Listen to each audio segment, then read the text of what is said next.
পবিত্র শাওয়াল মাসের চাঁদ দেখা গেছে। কাল সারা দেশে উদযাপন হবে পবিত্র ঈদ উল ফিতর। সন্ধ্যায় জাতীয় মসজিদ বায়তুল মোকাররমে চাঁদ দেখা কমিটির বৈঠকে সিদ্ধান্ত হয়।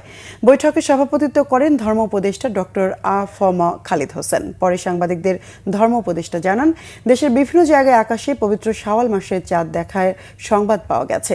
সকল জেলা প্রশাসন, ইসলামিক ফাউন্ডেশনের 64 জেলা কার্যালয়, আবহাওয়া অধিদপ্তর এবং মহাকাশ গবেষণা ও দূর অনুধাবন প্রতিষ্ঠান থেকে পাওয়া তথ্য পর্যালোচনা করে এই সিদ্ধান্ত হয় চাঁদ দেখা কমিটির বৈঠকে।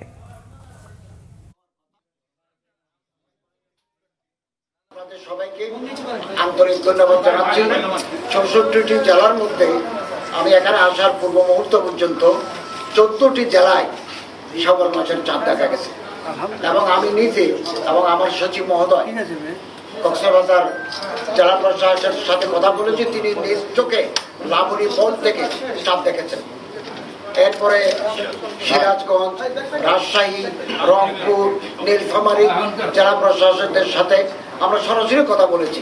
ইসলামিক ফাউন্ডেশনের আমাদের যারা দায়িত্বশীল আছে, বিভিন্ন জায়গায় যারা বড় বড় আলেমরা আছেন, আমরা ওনাদের সাথে যোগাযোগ করে নিশ্চিত হয়েছি যে শাওয়াল মাসের চাঁদ দেখা গেছে এবং আগামীকাল ঈদ উল ফিতর উদযাপিত হবে।